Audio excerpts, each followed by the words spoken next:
우리 세종성전에서 드리는 두 번째 예배입니다. 이것저것 아름다운 이야기가 많지만 우리 주일 낮예배 시간에 복음, 예수 믿고 구원받는 것, 이것에 대해서 정확하게 아는 것이 필요할 것 같습니다. 복음을 알기 위해서는 먼저 율법을 알아야 됩니다. 율법이 무엇입니까? 율법은 우리로 하여금 하나님을 알게 하고 또 하나님을 사랑하게 하는 아주 좋은 것입니다. 선한 것입니다. 그런데 문제는 율법을 잘 지켜서 구원받을 육체가 하나도 없다는 사실입니다. 예수님의 제자 12명 중에서 나이가 제일 어렸던 요한은 이제 90세가 넘어서 이 요한복음을 저술하고 있습니다. 그러니까 예수님이 일어났던 사건으로부터 예수님이 함께 하시고 또 십자가 지시고 부활하셨다가 하늘나라 올라가신 일부터 계산한다면 적어도 한 65년 뒤에 지금 이 요한복음을 쓰고 있습니다. 그러면서 복음에 대해서 그 주님, 그 사랑의 주님을 생각하면서 이 글을 쓰고 있는 것이죠. 오늘 본문 요한복음 1장 17절 말씀을 우리 한음성으로 다시 한번 읽겠습니다. 율법은 모세로 말미암아 주어진 것이요 은혜와 진리는 예수 그리스도로 말미암아 온 것이니라. 우리가 잘 아는 대로 하나님께서 모세를 시내산에 불러 올리셔서 10가지 계명을 주시고 그 계명을 다시 확대하고 확대해서 613가지의 조항으로 만들어 주셨습니다. 이 율법은 악한 것이 아닙니다. 율법은 본질적으로 선한 것입니다. 그래서 디모데전서에 보면 사도 바울이 자기 믿음의 아들 된 디모데에게 이렇게 편지합니다. 디모데전서 1장 8절을 우리 같이 읽을까요? 그러나 율법은 사람이 그것을 적법하게만 쓰면 선한 것임을 우리는 아노라. 여기 지금 아주 예쁜 소녀가 있습니다. 아버지가 그 소녀를 사랑할까요? 사랑하지 않을까요? 사랑합니다. 그런데 아버지가 딸, 너 결혼해서 다른 남자의 여자가 되기 전까지 아직 아빠의 휘하에 있다면 너는 밤 11시 이전에는 무조건 들어와야 된다. 법을 세웠어요. 딸은 화가 납니다. 아니 직장 퇴근하고 친구들 다 만나면 다 모일 수 있는 시간이 거의 9시나 돼서인데 그러면 1시간 놀고 집에 11시까지 들어가기 위해서 출발해야 된단 말이에요. 요새 어떤 세상인데 우리 아버지 저렇게 고리타분한 말씀을 하실까? 아버지 싫어, 진짜 짜증나, 이렇게 생각했다고 해보세요. 그러면 그 아버지가 그 딸에 대해서 나쁜 사람인가요? 그렇지 않아요. 이 세상이 너무 험하고 악하고 그렇기 때문에 그 사랑하는 딸을 지키기 위해서 아버지의 법을 세워주시는 거죠. 하나님께서 우리에게 법을 주셨어요. 그 법은 악하지 않습니다. 법의 원뜻은 선한 것입니다. 법을 잘 지키는 사람에게 선한 것입니다. 또 하나, 그 법이 있어야 우리가 뭐가 죄라는 것을 깨달을 수가 있습니다. 법이 없다면 뭐가 죄인지를 모르죠. 하나님께서 너는 나 이외에 다른 신을 네게 있게 하지 말아라. 너를 위하여 어떤 우상도 만들지 말아라. 내 이름을 망령되게 일컫지 말아라. 뭐 이런 계명들이 있어야 그것을 벗어날 때 우리가 죄를 졌다는 사실을 알고 또 우리에게 구세주가 필요하다는 것을 인식할 수 있는 것이죠. 그래서 법은 선한 것이고 또 우리로 하여금 법을 죄가 무엇인지를 깨달을 수 있는 선한 능력을 가지고 있습니다. 그런데 이 율법에는요 약점이 있습니다. 율법을 잘 지키는 사람에게는 아주 아름다운 것인데 이 율법 밖으로 벗어났어요. 죄를 졌어요. 그 다음에는 율법이 할 수 있는 일이 고작해야 심판하고 정죄하고 벌 주는 것밖에는 어떤 능력이 없습니다. 율법 밖으로 나가서 죄를 지은 인간에게는 아무것도 선한 능력이 없는 것이 율법의 약점입니다. 그래서 예수님께서 마태복음 5장 37절 보면은 뭐라고 말씀하시냐면은 내가 율법이나 선지자를 폐하러 온 줄로 아느냐?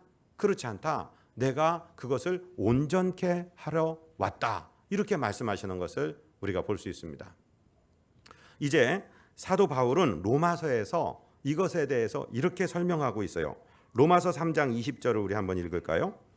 그러므로 율법의 행위로 그의 앞에 의롭다 하심을 얻을 육체가 없나니 율법으로는 죄를 깨달음이라. 율법이 있어야 내가 어떤 죄를 지었구나 하고 깨달을 수 있다는 말씀이죠. 그런데 이 율법이 연약하다는 얘기를 사도 바울은 로마서 8장 3절에서 이렇게 말씀하십니다. 3절 4절 같이 읽습니다. 율법이 육신으로 말미암아 연약하여 할 수 없는 그것을 하나님은 하시나니 곧 죄로 말미암아 자기 아들을 죄 있는 육신의 모양으로 보내어 육신의 죄를 정하사 육신을 따르지 않고 그 영을 따라 행하는 우리에게 율법의 요구가 이루어지게 하려 하심이니라. 아멘. 지금 8장 3절 말씀을 잘 눈여겨서 보십시오. 율법이 육신으로 말미암아 연약하다. 이 표현이 무슨 표현일까요? 율법 자체가 연약하다는 말씀일까요? 아니면 그 율법을 지켜야 되는 우리는 육신 가운데 육신을 입고 사는데 우리 자신이 연약하다는 걸까요? 우리 율법을 지키는 사람이 연약하다는 것입니다. 그래서 이 사람 때문에 율법이 연약해지게 된 것이죠. 여러분, 지금까지 사시면서 법대로 잘 살 수 있던가요? 마음의 깨달음대로 잘 살아지던가요? 앞에 있는 목사는 만약에 자기가 마음에 정한 대로 잘 할 수 있었다면 이렇게 배가 나오지 않았을 거예요. 적게 먹어야 된다. 운동해야 된다. 그게 하나님이 사랑하시는 하나님이 주신 법이다. 너무 잘 알고 있어요. 그런데 맛난 과자를 들고 TV 앞에 앉아서 운동 별로 없는 사람이, 날씬한 사람들이 운동하는 거 보고 있습니다. 그러면 자기가 살이 빠지는 줄 알아요. 우리 인간이에요. 우리가 원하는 바 선은 행치 못하고 원치 않는 바 자꾸 악한 일을 행한단 말이죠. 이게 연약한 육신을 입고 살기 때문에 그렇습니다. 율법이 약한 것이 아니고 우리가 약하기 때문에, 율법을 지켜야 되는 우리가 약하기 때문에 율법이 연약해진 것입니다. 그런데 하나님께서 당신의 아들 예수 그리스도를 보내시고 예수님께서는 내가 율법이나 선지자나 폐하러 온 줄로 아느냐? 그걸 위해서 온 것이 아니라 그 율법을 완전케 하기 위해서 왔다. 이 말씀 무슨 말이냐면, 율법이 연약해서 율법 밖으로 벗어난 사람들에게 대해서 저주하고 심판하는 것밖에는 기능이 없는데, 예수님께서 그 우리 인간의 몸을 입고 오셔서 우리가 손으로 지은 죄 때문에 그 손에 못이 박히고, 우리가 발로 지은 죄 때문에 그 발에 못이 박히고, 우리가 사상으로 생각으로 지은 죄 때문에 머리에 가슴 얼룩관을 쓰시고, 우리 마음의 원한 때문에 그분 가슴에 창을 맞으셔서 그 흘리는 보혈로 저와 여러분을 씻었습니다. 그래서 이것을 믿는 사람, 즉 우리 안에 거하시는 성령을 따라서, 우리 안에 성령이 거하시면서 우리가 하나님의 자녀인 것을 우리 영으로 더불어 계속해서 성령은 말씀해 주십니다. 그래서 이 영을 따라 살아온 사람들에게 율법의 요구가 이루어지게 했다. 오늘 이렇게 설명하고 있는 거예요. 다시 한번 이 개념을 가지고 로마서 8장 3절 4절을 읽어보겠습니다. 율법이 육신으로 말미암아 연약하여 할 수 없는 그것을 하나님은 하시나니 곧 죄로 말미암아 자기 아들을 죄 있는 육신의 모양으로 보내어 육신의 죄를 정하사 육신을 따르지 않고 그 영을 따라 행하는 우리에게 율법의 요구가 이루어지게 하려 하심이니라. 아멘. 예수님께서 우리 대신 담당하신 그 모든 고난, 고통, 그 심판 때문에 그 예수의 십자가의 공로를 믿고, 저것이 나를 위한 것이었습니다 라고 믿는 사람에게는 율법이 요구하는 그 요구가 다 이루어지게 하심으로 율법의 연약함을 담당하셨다. 그것이 오늘 본문 17절이 말씀해 주시고 계시는 것입니다. 다시 한번 17절의 말씀을 읽을까요? 율법은 모세로 말미암아 주어진 것이요 은혜와 진리는 예수 그리스도로 말미암아 온 것이라. 이제 이해가 되셨죠? 그러면 여기서 은혜라는 단어와 진리라는 단어를 알아야 되는데, 은혜는 무엇입니까? 은혜, the grace, the charisma, 이렇게 헬라말로 얘기하고 영어로 얘기하는데, 은혜라는 것은요 내가 값을 지불하고 받으면 은혜가 아닙니다. 저를 따라하십니다. 은혜는 공짜로 받는 것이다. 예. 부모님의 은혜를 얘기합니다. 부모님 은혜를 돈으로 바꿀 수 있습니까? 내가 자식이 되어서 돈 좀 벌었습니다. 이제 몇십억 갖게 됐습니다. 어느 날 이 자식이 수표책을 딱 꺼내면서 어머니 나를 위해서 수고를 참 많이 하셨어요. 뱃속에 280일을 품고 계시다가 그놈을 꺼내놓고 당신 젖 먹여서 기르고 정말로 당신 살덩어리 떼어서 주고 이렇게 교육시켜주고 이렇게 성인 되게 하셨으니까 내가 어머니한테 얼마 정도 액면 써드려야지 어머니 은혜를 갚겠습니까? 어머니 받으세요. 이렇게 한다면 그건 아주 배은망덕한 놈입니다. 어떻게 부모의 은혜를 돈으로 갚을 수 있어요? 어떻게 그 어머니의 얼굴에 생긴 주름살을 돈으로 보상할 수 있습니까? 어떻게 그 청춘을 보상할 수 있습니까? 은혜는 그냥 그 어머니의 은혜를 받는 거예요. 감사함으로 받는 거예요.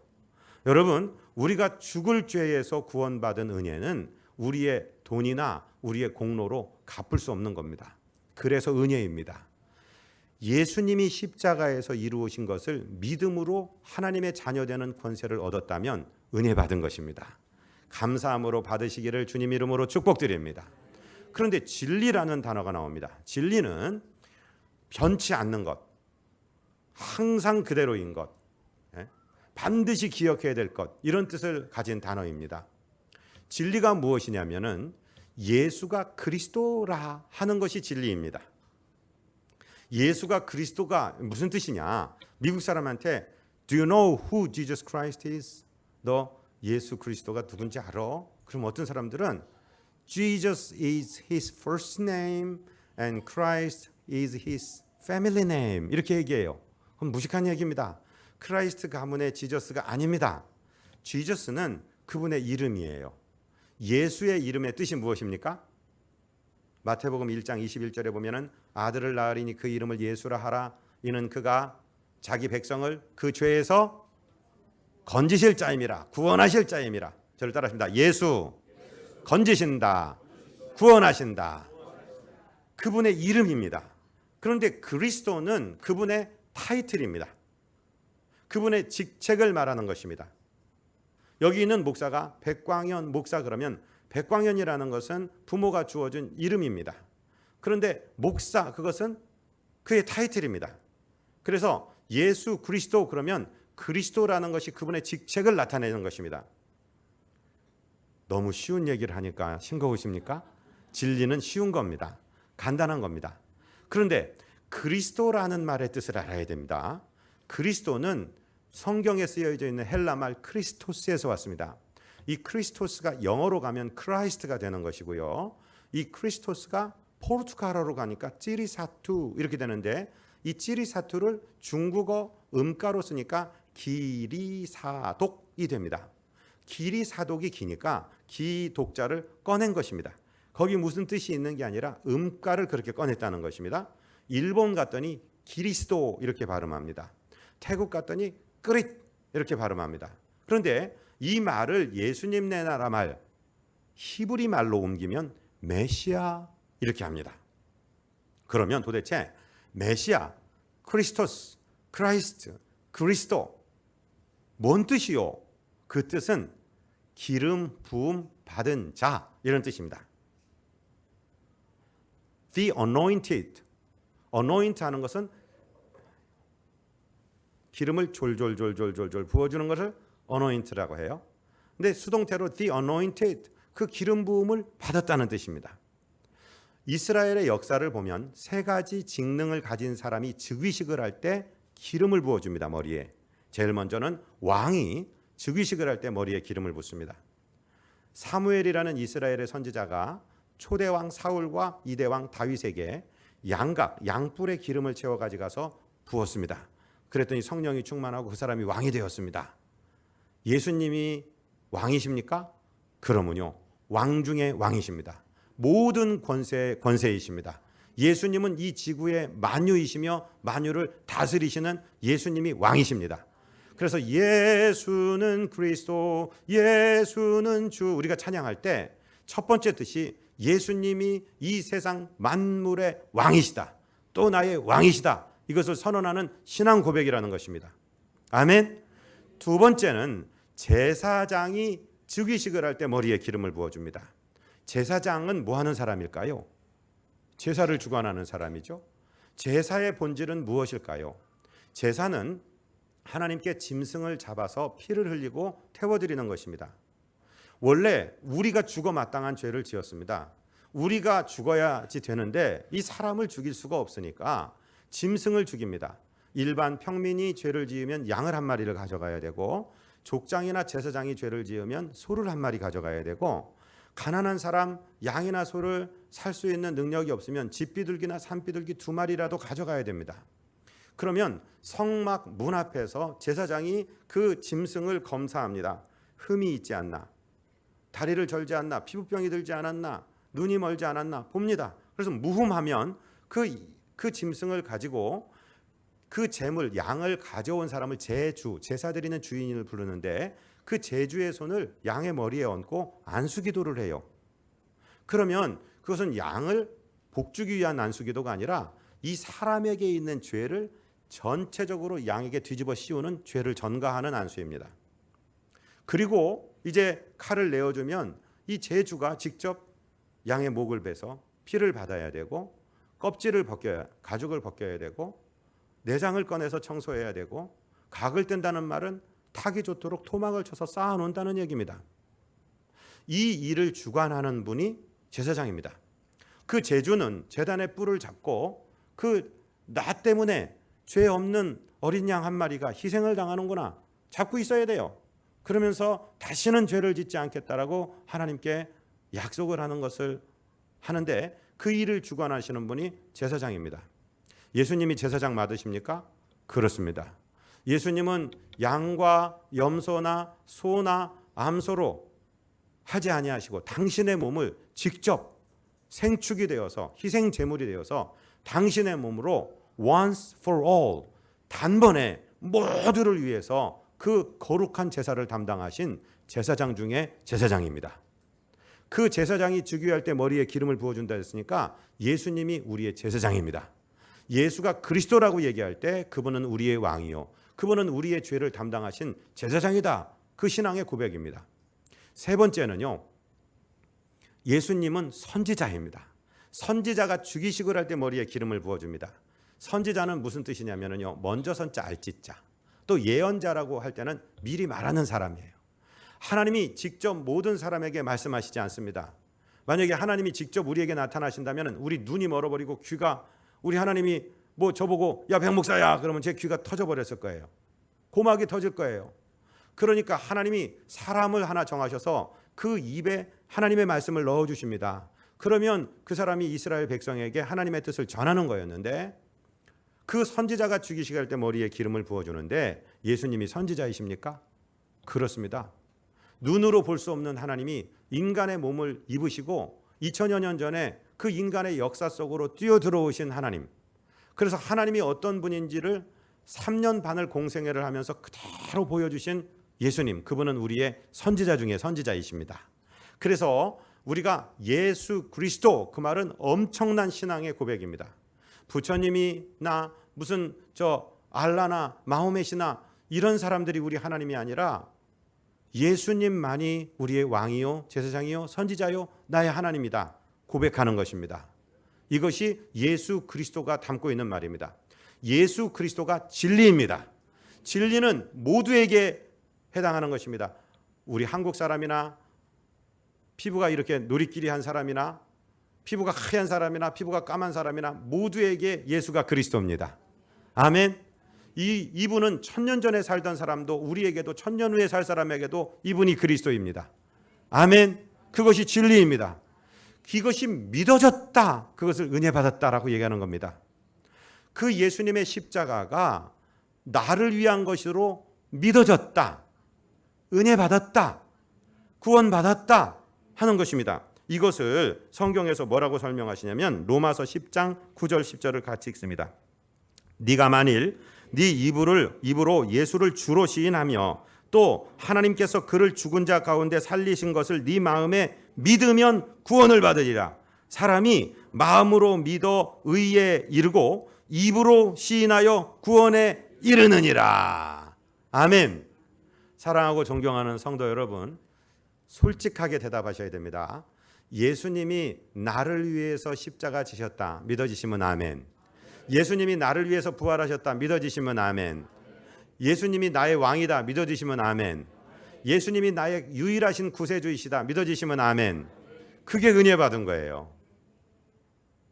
사람이 마음으로 믿어 구원에 이르고 의에 이르고 입으로 시인하여 구원에 이르다. 지금 여러분 아멘 아멘 하시면서 시인을 하셨습니다. 그런데 생각해 보세요. 이것이요 논리도 아니고 이것이 이성도 아닙니다. 세상 사람들이 저와 여러분을 볼 때 미친 사람이라고 얘기하는 이유가 무엇이냐면 예수님이란 분이 지금부터 2000년 전에 사셨던 분이에요. 나하고 악수 한번 안 해봤어요. 그분은 이스라엘에 거니셨던 분이고 나는 지금 한국 사는 사람이에요.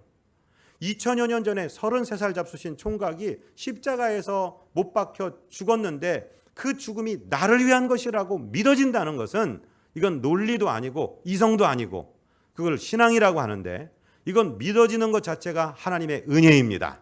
그래서 은혜 받았다고 하는 것입니다. 세상 사람은 믿고 싶어도 믿어지지가 않는 거예요. 아멘. 은혜 받으신 줄로 믿으시기를 바랍니다. 신앙은 인간의 논리와 이성 위에서 역사하는 것입니다. 그것보다 높은 것입니다.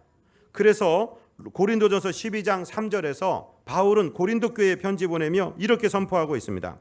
그러므로 내가 너희에게 알리노니 하나님의 영으로 말하는 자는 누구든지 예수를 저주할 자라 하지 아니하고 또 성령으로 아니하고는 누구든지 예수를 주시라 할 수 없느니라. 아멘. 제가 다시 여쭤봅니다. 저와 여러분 우리 안에 성령이 내주하신다는 사실을 믿으시면 아멘. 아멘. 우리가 예수 믿는 것이 내가 공부를 하고 어떻게 하다 보니까 믿게 된 것이 아니고 내 안에 내주하시는 성령께서 나의 영으로 더불어 우리가 하나님의 자녀인 것을 말씀하시고 예수님을 주라고 시인하게 하시고 예수님의 그 2000년 전의 십자가가 나를 위한 것이라고 믿어지게 하신 거예요. 그것을 은혜 받았다라고 말하는 것입니다. 아멘. 예, 그 개념을 가지고 요한복음 1장 17절 오늘 본문을 다시 한번 읽어보시겠어요? 율법은 모세로 말미암아 주어진 것이요 은혜와 진리는 예수 그리스도로 말미암아 온 것이라. 모세를 통해서 율법이 왔다면 진리는 예수가 그리스도라는 것이고 그것이 믿어졌다는 사실이 은혜 받았다, 구원받았다 이 얘기입니다. 여러분 은혜 받으신 줄로 믿고 감사하시기를 바랍니다. 그런데 18절 말씀은 더 중요한 말씀을 하시는 거예요. 본문 18절 말씀입니다. 본래 하나님을 본 사람이 없으되 아버지 품속에 있는 독생하신 하나님이 나타내셨느니라. 아멘. 하나님을 보면은 죽어요. 하나님을 보고 살아남은 사람이 없어요. 구약에 야곱을 보면 브니엘, 하나님의 얼굴이라고 얘기하는 곳에서 야복 나루터에서 하나님을 만났습니다. 내가 하나님과 씨름하고도 살아남았다 해서 브니엘 이렇게 얘기했는데요. 그 이후에 모세라는 사람은 어떤 경험을 했냐면 출애굽기 33장을 잘 읽어보면 이런 구문이 나와요. 제가 읽어드릴 테니까 한번 귀로 들어보시기를 바랍니다. 여호와께서 모세에게 이르시되 네가 말하는 이 일도 내가 하리니 너는 내 목전에 은총을 입었고 내가 이름으로도 너를 알미니라. 모세가 이르되 원하건대 주의 영광을 내게 보이소서. 여호와께서 이르시되 내가 내 모든 선한 것을 네 앞으로 지나가게 하고 여호와의 이름을 네 앞에 선포하리라. 나는 은혜 베풀 자에게 은혜를 베풀고 긍휼히 여길 자에게 긍휼을 베푸느니라. 또 이르시되 네가 내 얼굴을 보지 못하리니 나를 보고 살 자가 없음이냐. 여호와께서 또 이르시기를 보라 내 곁에 한 장소가 있으니 너는 그 반석 위에 서라. 내 영광이 지나갈 때에 내가 너를 반석 틈에 두고 내가 지나도록 내 손으로 너를 덮었다가 손을 거두리니 네가 내 등을 볼 것이요 얼굴은 보지 못하리라. 혹시 우리가 신앙생활하면서 그런 기도 하신 적 있어요? 하나님 한 번만 보여주세요. 하나님 얼굴 한 번만 보여주세요. 그런 기도를 하셨다면 아마 모세가 똑같은 기도를 하신 거예요. 하나님과 모세가 얼마나 친밀하게 친구처럼 얘기했는지 하나님 얼굴 한 번만 보여주세요. 이렇게 소원을 한 거예요. 그러니까 하나님이 내 얼굴을 보고 살아남을 자가 없어. 너도 내 얼굴 보면 죽어. 근데 너는 내게 은총을 입은 자니까 내가 이렇게 할게. 너 내가 지정하는 바위에 가 있어. 내가 너를 바위 틈에다 집어넣을 거야. 그리고 내가 지나가면서 내 손으로 너를 덮을 거야. 내가 지나가고 난 다음에 나의 영광의 등의 그 뒷모습을 살짝 보여줄 거야. 하나님은 진짜로 그렇게 하셨어요. 그리고 모세가 그 하나님의 영광이, 하나님의 임재, 하나님의 얼굴, 하나님의 영광이 지나가고 난 다음에 하나님의 등에 해당하는 뒷모습을 살짝 봤습니다. 그런데 어떤 결과가 났는지 뒤에 말씀을 읽어보면 모세 얼굴에 광채가 나기 시작하는 거예요. 어느 정도였냐면 백성들이 눈이 부셔서 모세의 얼굴을 바라볼 수 없을 정도. 하나님의 영광의 뒷자락을 살짝 스쳐 지나간 모세의 얼굴을 백성이 볼 수 없어서 수건을 쓰고 다녔다. 이런 표현이 나온다는 것입니다. 여러분, 하나님을 보고는 살짝 없어요. 그래서 오늘 본문 말씀에 하나님의 본문 18절 말씀에 보니까 뭐라고 되어 있죠? 하나님의 얼굴을 볼 수가 없다. 본 자가 없다. 그런데 어떻게 나타나셨냐면은 하나님의 품속에 있는 이라는 표현입니다. 하나님은 예수님을 품에 안고 계십니다. 여러분, 저 뒤를 한번 보세요. 지금 100일도 안 된 녀석을 아빠가 안고 있어요. 저 품속에 있는 아이를 한번 생각해 보세요. 그 품속에 있는 아이는 그 엄마 아빠에게서는 모든 것입니다. 그 아이와 그 부모를 뗄래야 뗄 수가 없는 것입니다. 그런데 오늘 요한은 자기가 만났던 그 예수님을 생각하면서 성령의 감동을 받아서 하나님의 품속에 있는 이라고 표현하고 있어요. 하나님이 예수님을 사랑하실까요? 안 사랑하실까요? 엄청 사랑하십니다.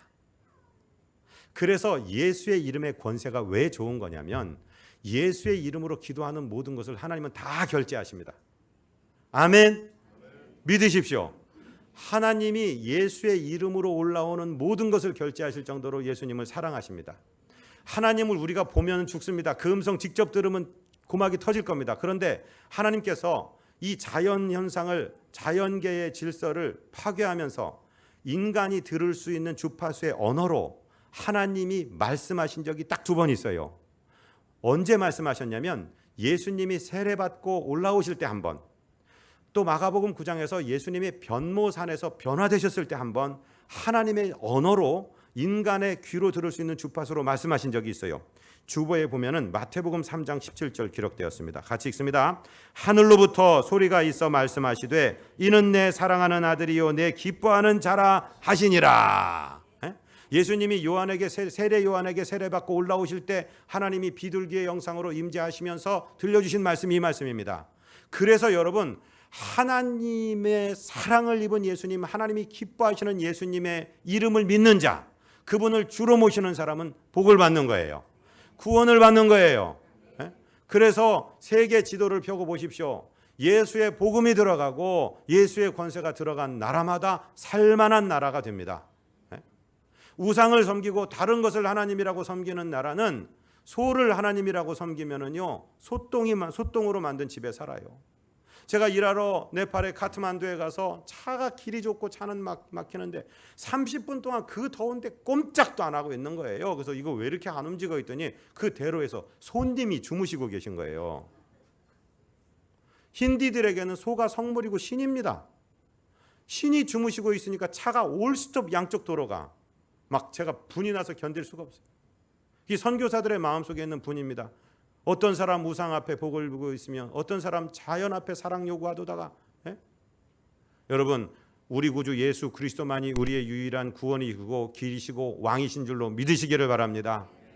그 예수님을 사랑하시니까 수세 예수님 세례받고 올라오실 때 내 사랑하는 자다, 내 기뻐하는 자다. 또 변모산에서 베드로와 야고보와 요한이 그 변모산에 갔는데 예수님이 구약의 율법을 대표하는 모세가 옆에 서고 구약의 선지자를 대표하는 엘리야가 서서 예수님의 옷이 막 광채가 나고 변화되기 시작합니다. 베드로가 너무너무 황홀하고 좋았습니다. 그래서 주여 여기가 좋사오니, 저 냄새나고 저 지지고 볶는 세상 나 내려가기 싫사오니 여기다 내가 초막 셋을 짓겠습니다. 하나는 주님 위해서, 하나는 모세, 하나는 엘리야를 위해서. 우리는 이 풀밭에서 그냥 자도 돼요. 내려가지 말고 여기 삽시다.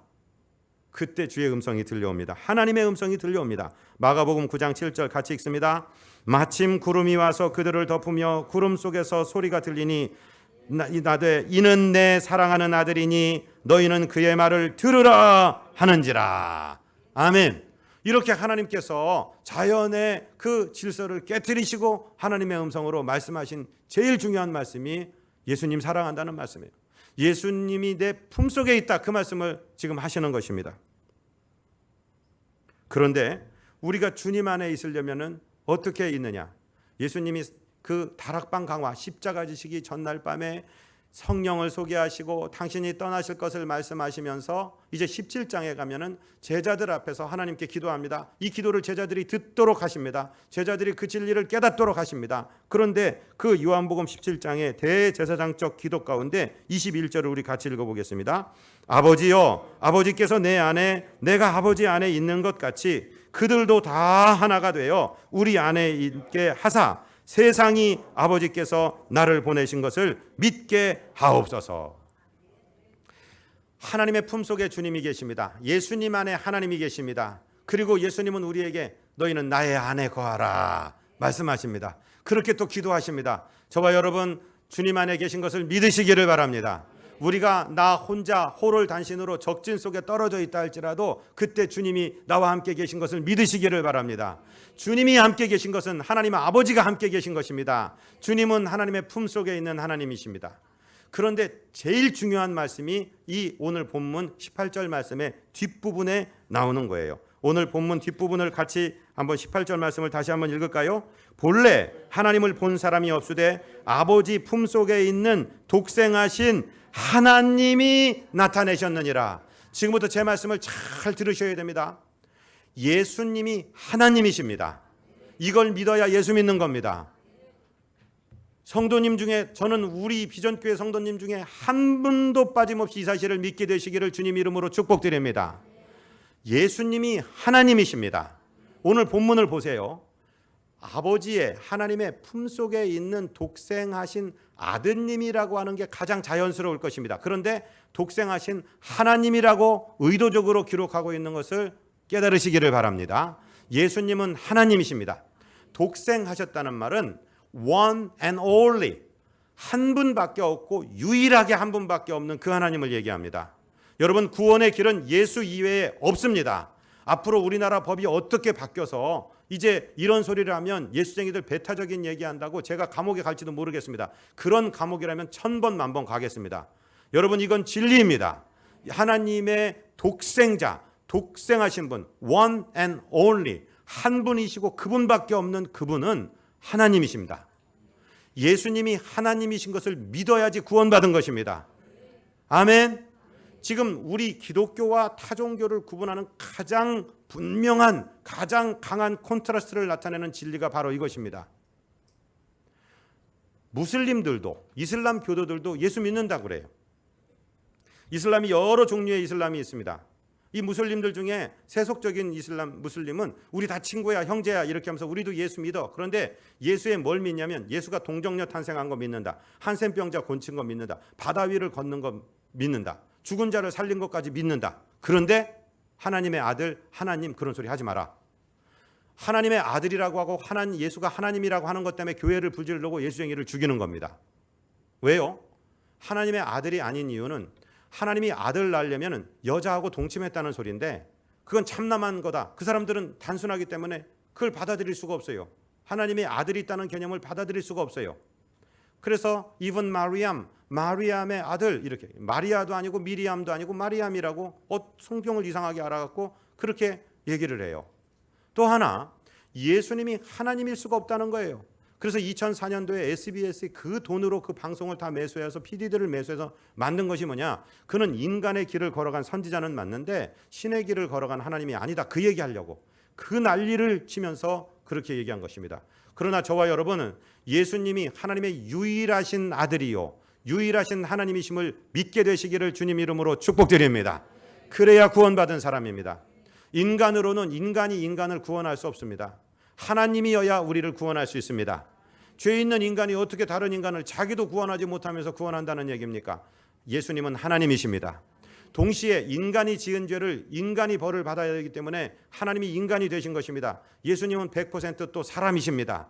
이걸 믿어야, 이게 믿어져야 구원받은 것입니다. 그걸 믿으시는 분들 아멘 하시기 바랍니다.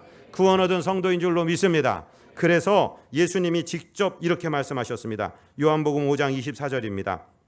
내가 진실로 진실로 너희에게 이르노니 내 말을 듣고 또 나 보내신 이를 믿는 자는 영생을 얻었고 심판에 이르지 아니하나니 사망에서 생명으로 옮겼느니라. 아멘. 하나님께서 유일하신 아들 하나님, 성자 하나님 예수 그리스도를 이 세상에 보내신 것을 믿으시면 아멘. 그 예수님의 십자가의 보배 피가 내 죄를 씻었다는 것을 믿으시면 아멘. 아들을 믿는 자, 영접하는 자에게는 하나님의 자녀가 되는 권세를 주셨다는 말씀에 의해서 내가 하나님의 자녀가 되었다는 사실을 믿으시면 아멘. 아멘. 그러면은 우리가 구원을 받은 것입니다. 영생을 이미 얻은 것입니다. 사막에서 생명으로 옮긴 것입니다. 아멘. 이 진리 가운데 거하시는 저와 여러분 되시기를 주님 이름으로 축복드립니다. 하나님 우리 아버지, 이 아침에 예수 믿고 구원받는 복음을 공부하였습니다. 이 진리 가운데 거하게 하여 주시고 이 진리를 전하게 하여 주시고 그리하여 정말로 인간의 노력이나 공로가 아니라 예수 그리스도를 믿음으로 그 은혜로 구원받는다는 사실 안에 거하며 전하는 저희들 되도록 인도하여 주옵소서. 우리 구주 예수 그리스도 이름으로 믿사옵고 축복하고 간구하옵나이다. 아멘.